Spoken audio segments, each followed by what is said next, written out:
आप सबको प्रणाम, नमस्ते, जय हिंद। मैं हूं देवकर जी और आपके साथ प्रतिदिन रात्रि 9 बजे आपके साथ श्री चवन के ऑफिशियल पेज में लाइव जुड़ चुका हूं। और आज मैं बहुत उत्साहित हूं, बहुत एक्साइटेड भी हूं। और आज के दिन मैं एक बहुत बड़ी टॉपिक के ऊपर चर्चा करूंगा। और उत्साहित इसलिए हूं कि हमारे इस देश में आज के दिन ऐसे बहुत सारे क्रांतिकारी इस देश की आज़ादी के लिए अपने प्राण की आहुति दिए थे। उनकी जोश और उमंग और उनकी निष्ठा को देख करके आज मुझे बड़ा उत्साह होता है। आज आप लोगों को दिन और तारीख अगर याद हो तो आज है 13 अप्रैल।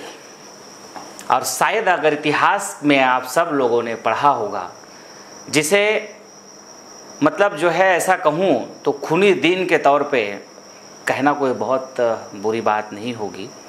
आज का दिन था 13 अप्रैल, गर्मी का दिन था और सन था 1919 में। एक बहुत बड़ा कांड हुआ जो पूरी भारतीयों के दिल को झकझोर दिया। भगत सिंह को पूरी तरीके से झकझोर के रख दिया था और वहीं से एक महान क्रांतिकारी का जन्म हुआ था, शहीद उधम सिंह का। तो आज कौन सा वो दिन था? आज जलियांवाला बाग हत्याकांड हुआ था, जो कि पंजाब में है, अमृतसर में, जिसको आज आप सभी लोग जा कर के देख सकते हैं, देखना चाहें तो आज मैं उसके ऊपर चर्चा करूंगा। और वो दिन क्यों आया और उस दिन के ऊपर इतनी बड़ी घटना कैसे हो गया और आज हम सब लोगों को कैसी प्रेरणा लेनी चाहिए, उसके ऊपर मैं आज आपके साथ चर्चा करूंगा। और आप सब मेरे साथ लाइव हैं, तो जितने साथी मेरे साथ लाइव जुड़ चुके हैं, आप सभी लोग अपने अपने एक बार फेसबुक में शेयर कर दें, ताकि और भी ज़्यादा लोग हमारे इस देशवासी जुड़े और हमारे साथ आज के लाइव कार्यक्रम में जुड़ करके ये जरूर जाने कि जलियांवाला बाग हत्याकांड जो लोग भूल चुके हैं उनको आज हम लोगों को याद दिलाने की ज़रूरत है। ये कांड किसने किया था और ये कांड क्यों हुआ था, इतनी बड़ी कांड, और उस कांड में कितने लोग मारे गए थे। तो आज हम उसके ऊपर चर्चा करेंगे। और मेरे साथ में बहुत सारे मेरे सब साथी, प्रतिदिन के डिस्ट्रीब्यूटर साथी लोग भी जुड़ चुके हैं और बहुत सारे हमारे नए साथी भी अब आजकल हमारे लाइव सेशंस में आ रहे हैं। मैं हमारे जितने नए साथी आ रहे हैं उन सबको भी बहुत बहुत प्रणाम करता हूं, बहुत बहुत शुभकामनाएं। और आज हमारे कुछ तहसीलों के डिस्ट्रीब्यूटर्स नए आए हैं, नया उन लोगों ने बुक कराया है, उन लोगों को भी बहुत बहुत धन्यवाद। और कल कुछ ज़िले वाले ने बुक कराए थे, उनको भी धन्यवाद। और जो लोग बड़ी तैयारी करने के लिए सोच रहे हैं, गोपाल चौधरी जी जैसे साहब लोगों को भी बहुत बहुत धन्यवाद। और जो पूरा संकल्प लेकर के, चाहे वो रवि बैरागी हो, दीपक रघुवंशी हो, या कि फिर इंद्रजीत हो, गोपाल मालवी हो, सुनील गुप्ता जी हो, या कि फिर आप शर्मा जी हैं या गुप्ता जी हैं, जो भी मेरे साथ जितने भी डिस्ट्रीब्यूटर साथी हैं, राजेश कुशवाहा जी, खंडेलवाल जी, साहू जी, कुशवाहा जी, पांडे जी, आप सब लोगों को बहुत बहुत धन्यवाद और बहुत बहुत शुभकामनाएं आप सबको।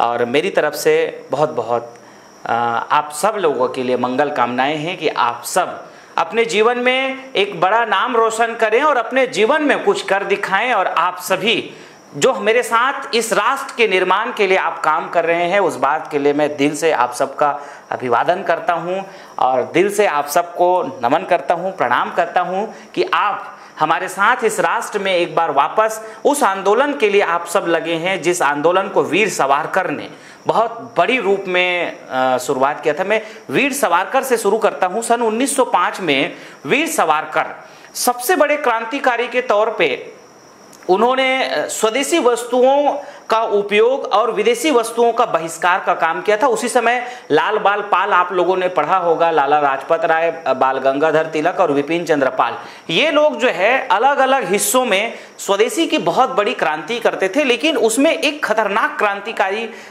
जो है उस समय हुए थे, जिसका नाम था वीर सावरकर। कुछ लोग वीर सावरकर को कहते हैं कि वो माफ़ी मांग लिए थे और बहुत सारे उनके बारे में कुछ पार्टी वाइज लोग कहते हैं कि भाई ठीक नहीं थे।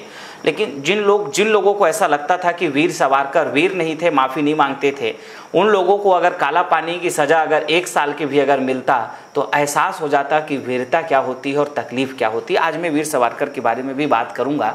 तो वीर सावरकर 1905 में क्या करते थे कि जो अंग्रेज लोग वहाँ से, इंग्लैंड से, ब्रिटिश से जो वस्तुएं लेकर के आते थे और यहाँ पे भारतीयों को बड़ी मात्रा में सेल आउट करते थे, उनको बेचते थे और उन वस्तुओं को सीधा सीधा डायरेक्ट जलाने का काम करते थे।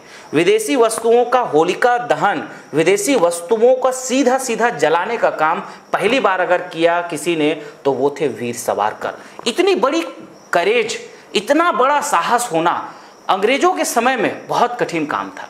भाई आज जैसे कठिन काम है ना, मतलब आज के डेट में भी अंग्रेज नहीं है, लेकिन आप इस बात को समझिए कि अगर आप किसी भी विदेशी ब्रांड्स का अगर आज आप होलिका जला देंगे, अगर आप और हम सब मिलके कहीं होली अगर जला देंगे तो ब्रांड हरासमेंट के चक्कर में दुनियादारी करके आज भी जेल में ठूस देंगे। अब आप सोचिए, हम अपने आप को कहते हैं स्वतंत्र हैं, हम आप सब मानते हैं कि हम स्वतंत्र हैं, लेकिन उस स्वतंत्रता के बीच में अगर आपने कुछ ऐसा कर दिया 1905 में जैसे वीर सावरकर ने कर दिया था कि ये विदेशी वस्तुओं को डायरेक्ट होलिका जला देते थे, वैसा अगर कहीं आज आप होलिका जलाने का अगर सोचेंगे तो आप और हम भी जेल के अंदर में हो जाएंगे।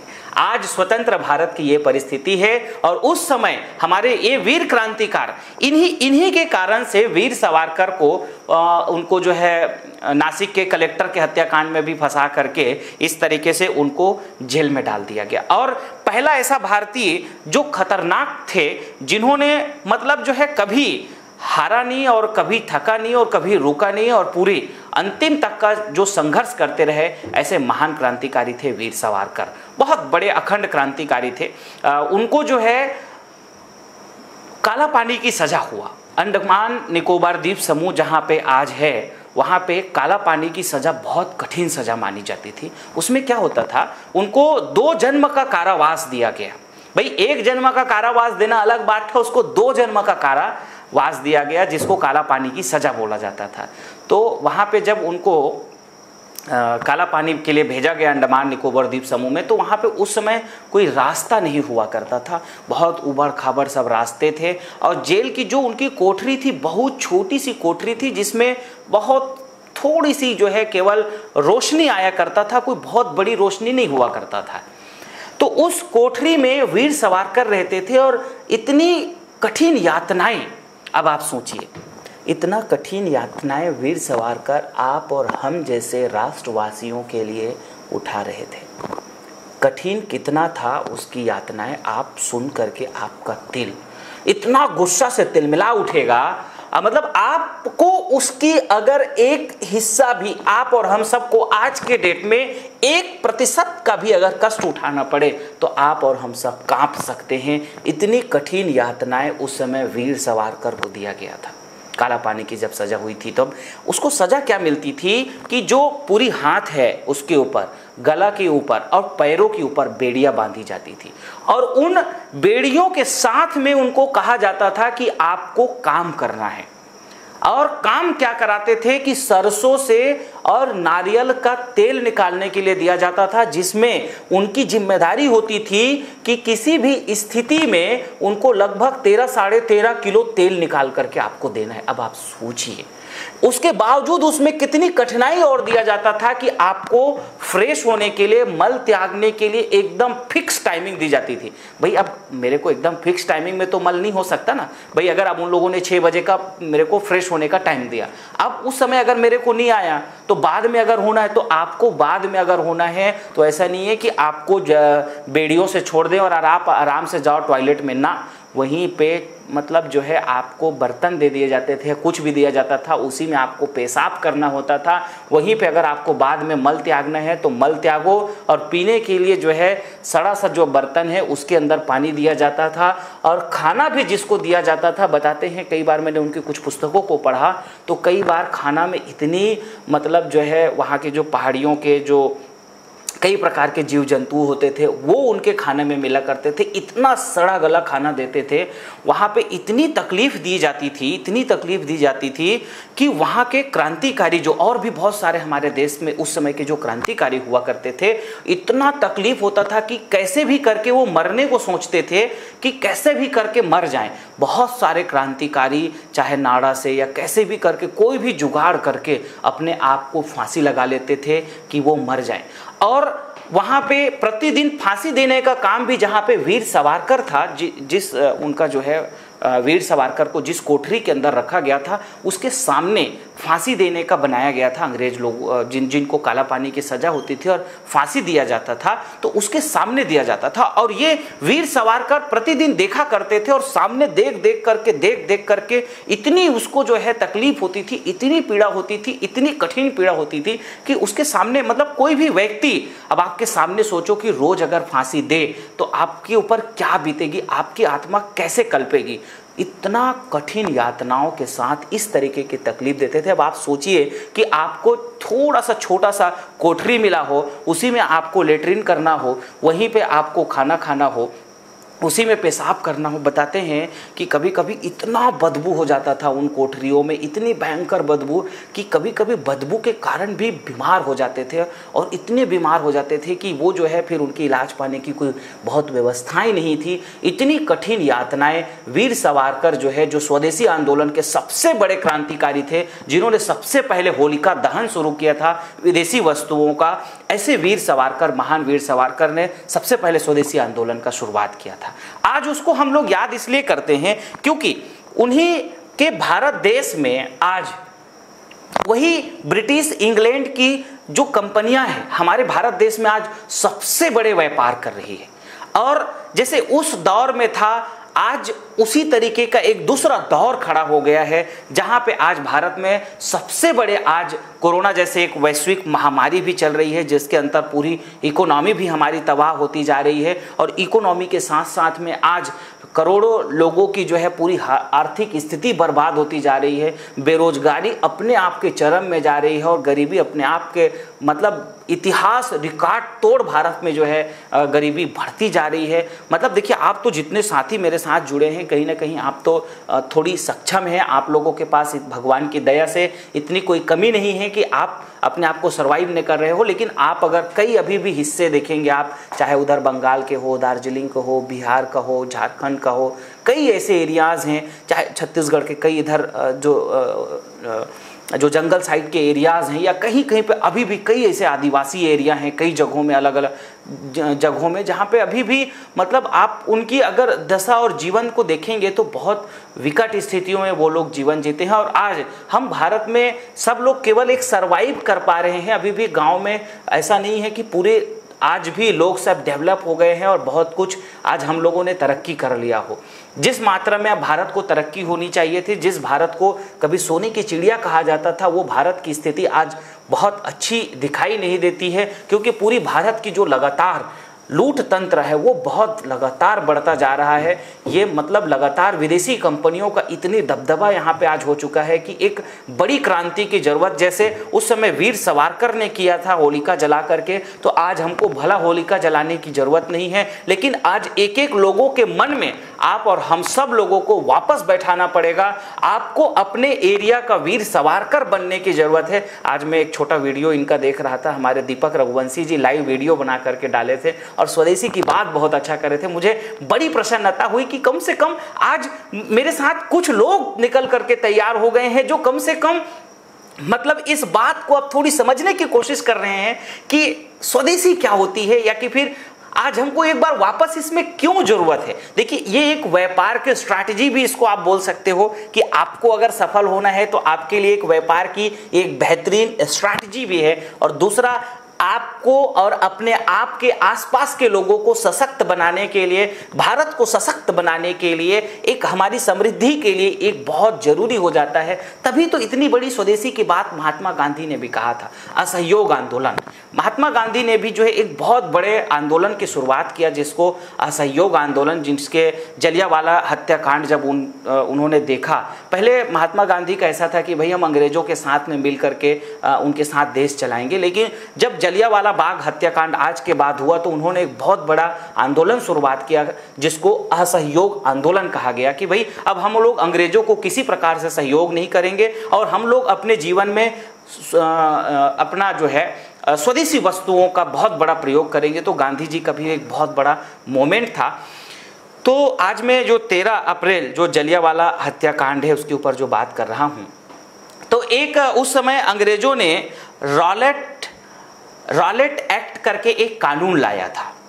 तो रॉलेट एक्ट कानून का जो प्रावधान ये था, जिसको उस समय का काला कानून भी कहा जाता है, ये जो है 18 मार्च 1919 को भारत के जो ब्रिटिश सरकार है, इन लोगों ने एक कानून पास किया था, जिसके अंतर्गत में जो है ये लोग बिना किसी भी अदालत के अनुमति के चाहे तो उनको सीधा लोगों को जेल में डाल सकते थे। ये इस तरीके का ये लोग कानून बनाए थे कि यहाँ के जो लोग हैं उनके ऊपर किसी भी तरीके का अगर राजद्रोह का अगर मुकदमा उनको चलाना हो तो उनको एक जो है डायरेक्ट वो लोग जो है किसी भी तरीके के बिना ज़्यादा जूरी के या बिना उसके डायरेक्ट जो है चाहे तो केस कर सकते हैं। इस तरीके का इन लोगों ने एक जो है बहुत बड़ा जो है कानून बनाया था।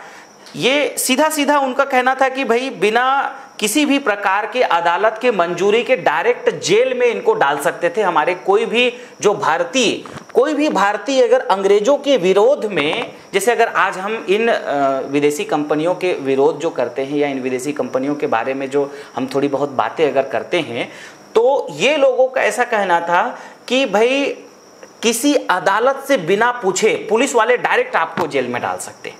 इस तरीके का एक रॉलेट एक्ट बनाया गया था, जिसका एक बहुत बड़ी मात्रा में विरोध करने के लिए एक सभा का आयोजन किया गया था। आज का ही दिन था, वैसाखी का भी एक तरीके का दिन हुआ करता था और रामनवमी का भी, जैसे आज रामनवमी का दिन ही है, आज रामनवमी शायद आज राजनवमी ही है ना, बिल्कुल आज रामनवमी ही है और 13 अप्रैल है और आज के दिन ही रामनवमी उस समय भी हुआ था। तो उस रामनवमी और वैसाखी और का आज का दिन था, जहां पे रॉलेट एक्ट के विरोध में हमारे बहुत सारे क्रांतिवीर एक साथ में इकट्ठा हुए थे। करीब बताते हैं इतिहास में जब पढ़ते हैं तो उसमें लगभग 18 से 20 हजार लोग एक साथ में उस सभा में आए हुए थे।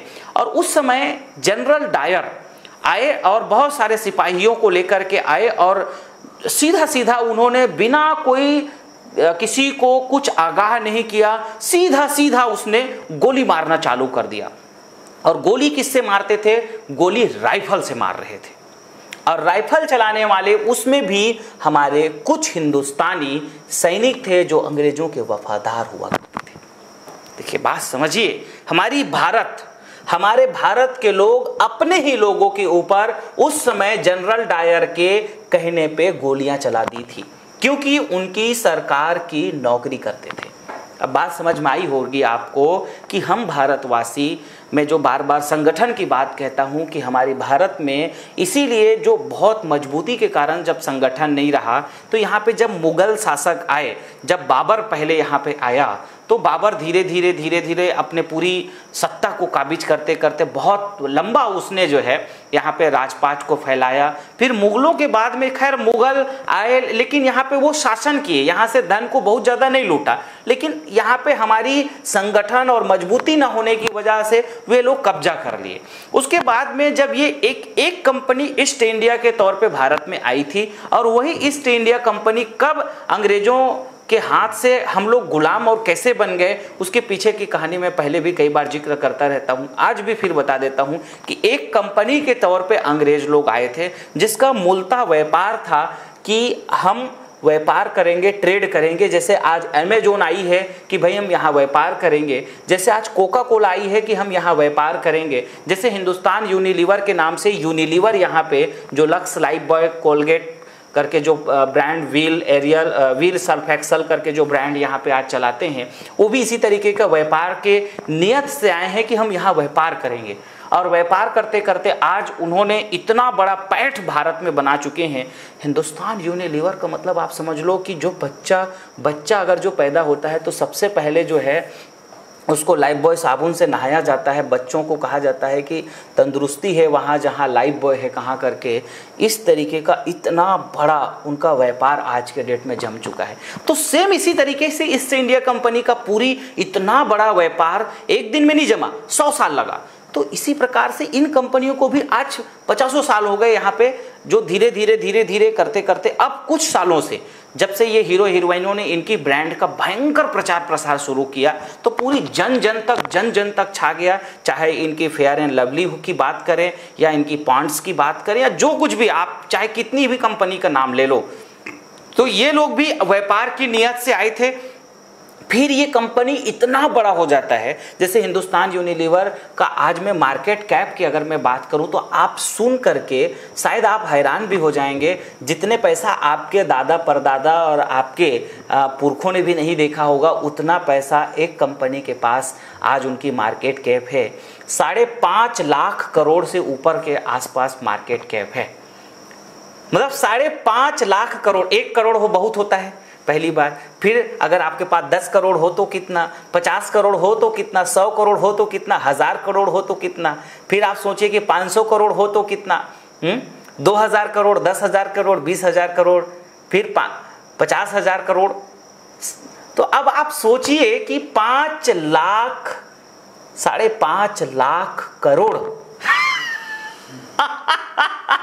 मतलब 5.5 लाख करोड़ कोई छोटी मोटी राशि नहीं होती है। 5.5 लाख करोड़ उतना मार्केट कैप एक कंपनी के है आज के डेट पे। और उसी तरीके से नेस्ले का देख लो, उसी तरीके से कोका कोला का देख लो, उसी तरीके से पेप्सी का देख लो, उसी तरीके से अमेजोन का देख लो, उसी तरीके से फ्लिपकार्ट का देख लो, कैडबरी का देख लो, डूपॉन्ट का देख लो, कारगिल का देख लो। इतनी कंपनियां हैं। रैकेट बैंकाइजर का देख लो, रैकेट बैंकाइजर जो डेटॉल साबुन बनाती है, और ये जो पीएनजी है, प्रॉक्टर एंड गैम्बल है जो एरियल बनाती है, एरियल निर्मा जो आप लोगों ने देखा होगा वो बनाती है।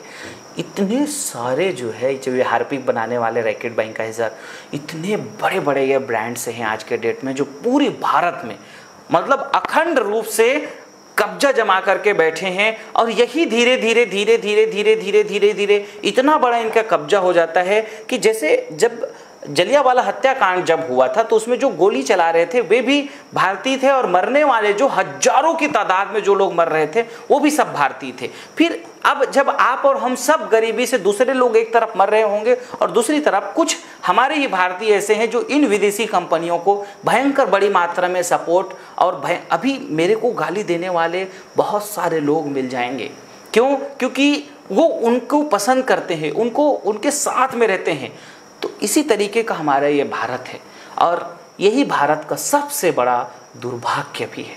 मैं अपने भारत को जब जानने की, मैं मानता हूँ कि मेरे भारत के लोग अच्छे हैं, बहुत सारे लोग अच्छे लोग भी हैं, लेकिन मेरे भारत की सबसे बड़ी तकलीफ है कि हम लोगों में संगठन नहीं है। मैंने कल भी बात कही थी ना, सुमति वाली बात, हमारे भारत में आपस में संगठन नहीं है। हम लोग आपस में कभी इस देश के लिए, हम सब लोग इतने स्वार्थी, इतने स्वार्थी हो गए हैं, इतने स्वार्थी हो गए हैं। हम लोगों के सब की आंखों में केवल स्वार्थ की पट्टी बंधी है। हम लोगों को केवल जो एक ही बात दिखाई देती है वो अपना परिवार, उसके अलावा दुनिया में हमको कोई चीज़ नहीं दिखाई देती है। और जब आप इस स्वार्थ से ऊपर उठते हो ना, आपको काम में इतना आनंद आएगा, मतलब आपके अपने जीवन में बड़ी प्रसन्नता मिलेगी। मतलब आप समझिए, आज जो हम इतने बड़े काम को कर रहे हैं तो ऐसा कुछ इसमें मेरा पर्सनल स्वार्थ नहीं है इस पूरे काम के पीछे।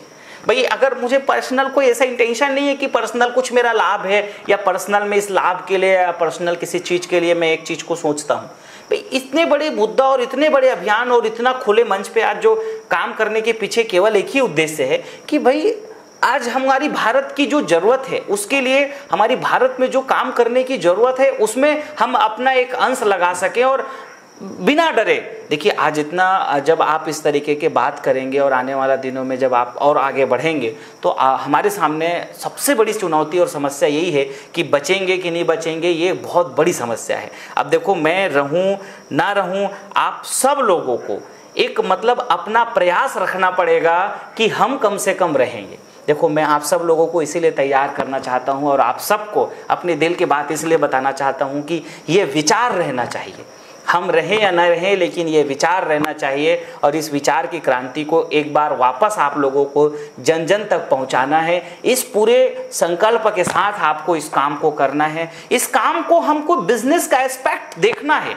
मैं मानता हूं, बिल्कुल मैं मानता हूं कि आपको करोड़ों रुपए का व्यापार करना है। आप इंद्रजीत जी हैं, आप जालोर में हैं, तो मैं ये चाहता हूं कि आप करोड़ों करोड़ों रुपए का व्यापार करो, लेकिन श्री चवन को आगे बढ़ा करके करो, अपनी पूरी जी जान लगा दो।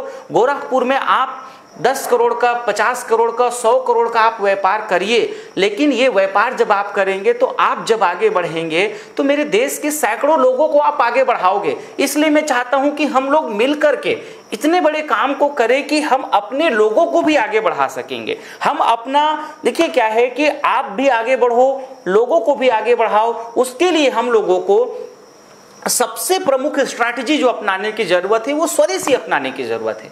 देखिए भाई, आप मतलब मार्केट में किसी भी सेक्टर में आप ऐसा मत सोचिए कि आप मेरे सेक्टर में, FMCG sector, Ayurveda sector, herbal sector में हो तो इसलिए भाई चलिए आप सेक्टर बदल दो। आप सोचो कि चलो मैं मोबाइल सेक्टर में मोबाइल की कंपनी खोलूंगा, तो आपके सामने कितना बड़ा कंपटीशन है, उसमें भी सारा विदेशी टक्कर है। अब आप सोचो कि चलो मैं स्टार्टअप खोलता हूं, अमेजोन के टक्कर में ई कॉमर्स लाता हूं, तो अमेजोन के टक्कर में, फ्लिपकार्ट के टक्कर में खड़ा होना, बड़ी बड़ी जो हजारों करोड़ की कंपनियां हैं वो उसके सामने नहीं टिक पा रही है, तो आप और हम सब कैसे? अब आप समझिए किस इंडस्ट्री पे आप बड़ा काम करोगे।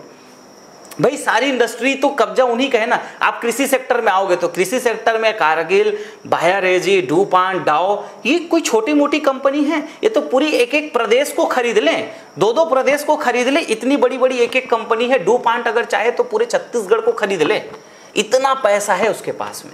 कृषि सेक्टर में अगर आप कृषि सेक्टर में जाएंगे तो आप जिस सेक्टर में जाने का आप मुझे बात बताइए। आप टेक्नोलॉजी के सेक्टर में अगर आप आओगे, इलेक्ट्रॉनिक्स के सेक्टर्स में आओगे, जिस सेक्टर में आओगे तो सबसे बड़े आप जब व्यापार करने के लिए सोचेंगे तो बड़े टक्कर आपको अगर मिलेगा तो विदेशी ब्रांड्स के सामने मिलेगा। तो उस समय फिर आपके पास एक ही विकल्प बच जाता है कि आप अपने लोगों को एक बार हमको फिर से जगाना पड़ेगा। हमारे भारत के कारोबार को आगे करने के लिए, आपके कारोबार को आगे करने के लिए, श्री चवन के कारोबार को आगे करने के लिए और आपको अपने आप को आगे बढ़ाने के लिए, भारतीयों को आगे बढ़ाने के लिए हमको फिर से वही वीर सावरकर की जो रणनीति रही स्वदेशी की सबसे बड़ी, उसी को अपनाना पड़ेगा। उसी की दिशा में एक बार आप और हम सबको, जो महात्मा गांधी का एक बहुत बड़ा असहयोग आंदोलन था, उस असहयोग आंदोलन को हमको फिर से शुरू करना पड़ेगा। और आज शुरू आप लोग कर दीजिए। असहयोग का मतलब हमको इन ब्रांड्स का, देखिए जहां पे मजबूरी है हमको उन चीजों को फिर करना पड़ेगा जब तक हमारे पास विकल्प नहीं है।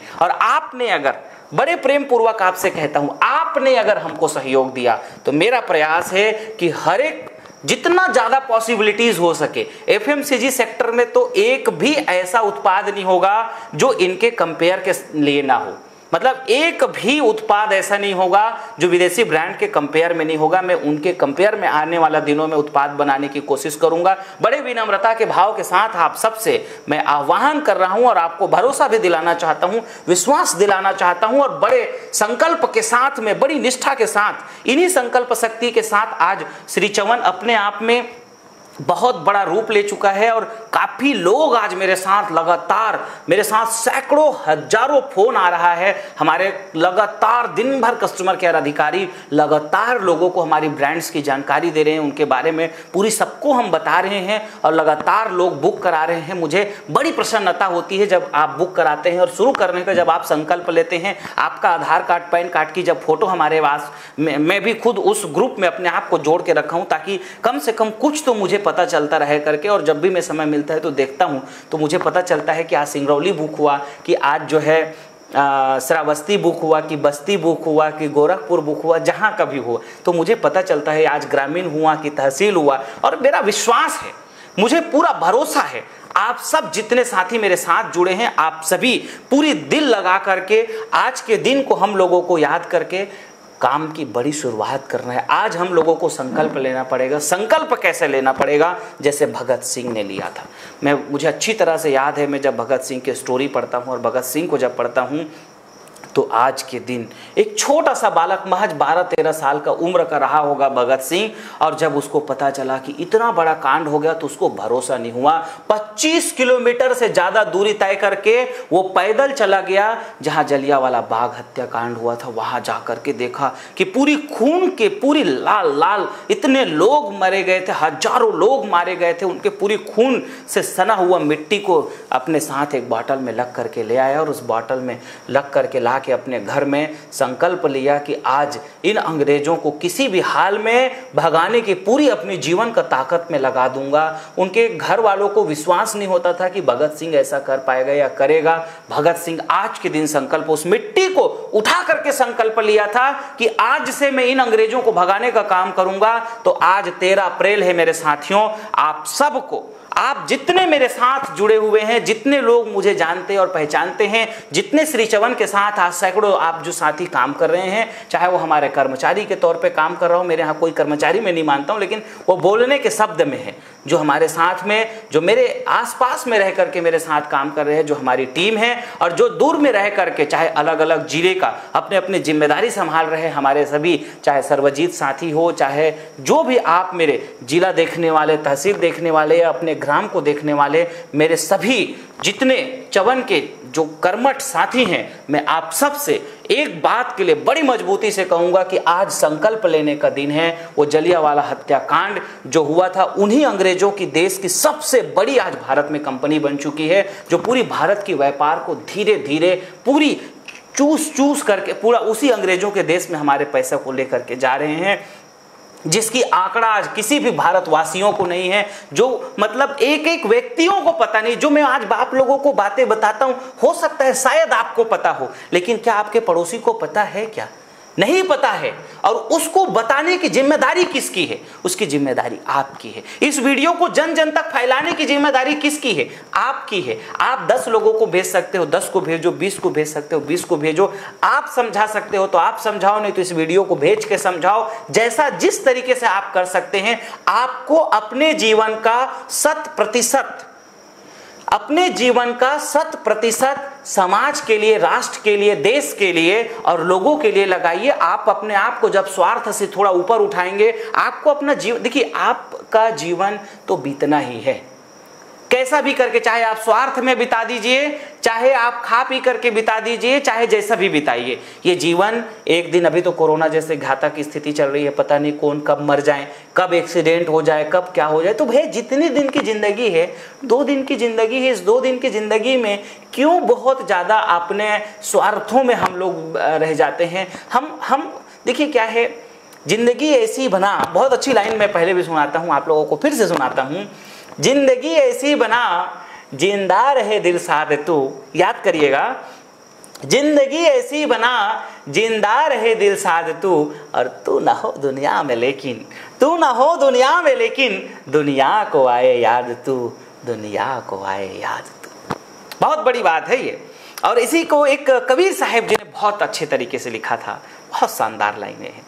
कबीर जब हम पैदा हुए, कबीर जब हम पैदा हुए, ये जग हंसे और हम रोए। कबीर जब हम पैदा हुए, ये जग हंसे और हम रोए। ऐसी करनी कर चलो, ऐसी करनी कर चलो, हम हंसे और ये जग रोए, हम हंसे और ये जग रोए। इसी भावनाओं के साथ आज से अपने जीवन का एक संकल्प लेकर के चलना है कि मैं भी अपने लिए, आप जब एक बड़े काम के लिए निकलते हो तो आपके पास कोई कमी नहीं रहती, पूरी दुनिया आपके साथ खड़ी हो जाती है। भगत सिंह जब इस काम के लिए निकल पड़े थे तो उसके साथ सैकड़ों हजारों पूरी देश उसके साथ खड़ा हो चुका था। वीर सावरकर जब इस काम के लिए निकले थे तो वीर सावरकर के साथ सैकड़ों हजारों लोग उसके साथ में निकल पड़े थे। चंद्रशेखर आजाद जब इस क्रांति में लगे हुए थे तो चंद्रशेखर आजाद के साथ कितने सारे साथी उसके साथ लग गए थे, चाहे अशफाक उल्लाह खां हो, राम प्रसाद बिस्मिल हो, भगत सिंह हो, कितने सारे सैकड़ों साथी उसके साथ पूरी लगातार उसको मतलब आंखों में बैठा करके रखते थे ऐसे चंद्रशेखर आजाद को। आप निकलो तो सही, एक बार करके तो देखो सही, प्रयास करो तो सही, आप देख लीजिएगा कि कुछ लोग तो होंगे जो आपको कहेंगे कि हाँ आपने भी देश के लिए, समाज के लिए कुछ तो एक मुहिम छेड़ा है और हमारे इस मुहिम में आप सबको अपने अपने एरिया का मुहिम संभालना है। मैं अकेले कुछ भी नहीं कर सकता, अकेले एक कुछ भी नहीं होने वाला है, कुछ नहीं होने वाला है अकेले से। आप सब मिलकर के, आप और हम सब मिलकर के बहुत कुछ कर सकते हैं और मुझे पूरा विश्वास है आप मेरे साथ पूरे अंतिम तक मैं रहूं या ना रहूं, आप लोगों को इस पूरे अभियान को आपके रहते तक चलाना है, ये ध्यान रखना है। क्योंकि जितने लोग भी इस तरीके के बड़े जब स्वदेशी आंदोलन की शुरुआत करते हैं तो उनके लिए बहुत सारे सामने कठिन परिस्थितियां रहती है। अब वो कठिन परिस्थितियां कब तक, कैसे, किस तरीके से रूप में आती है, ना आए तो बहुत अच्छा है। हम अपने आप को इतना सक्षम बना ले कि कोई हमको कुछ ना कर सके, लेकिन उसके लिए आप सबके साथियों मुझे बहुत बड़ी सहयोग की आवश्यकता है और वो सहयोग बड़े आग्रह भाव से आप सबको मैं कह करके लाना चाहता हूँ, कहना चाहता हूँ कि आप और हम सब मिलकर के इस राष्ट्र के लिए कुछ तो करेंगे, कुछ तो करेंगे, कुछ तो करेंगे, करके रहेंगे, करके मानेंगे, करके दिखाएंगे। इन्हीं शुभकामनाओं के साथ आप सबको आज जलियांवाला बाग हत्याकांड कि उन वीर शहीदों को नमन करते हुए, प्रणाम करते हुए, और आप और हम सबको आज के दिन जैसे भगत सिंह ने संकल्प लिया था वैसे संकल्प पूरी निष्ठा के साथ, पूरे एकदम दिल से लेकर के अपने जीवन और अपने कार्यों की शुरुआत करना है और बड़े रूप में आप सबको इस काम को पूरा करके देना है। मुझे पूरी विश्वास है आप सब मुझे अपना दिल से सहयोग कर रहे हैं और करते रहेंगे और आने वाला दिनों में और बड़े रूप में करेंगे। इन उम्मीदों के साथ आप सबको मेरा प्रणाम, आप सबको बहुत बहुत प्रणाम, नमस्ते, आप सबको जय हिंद।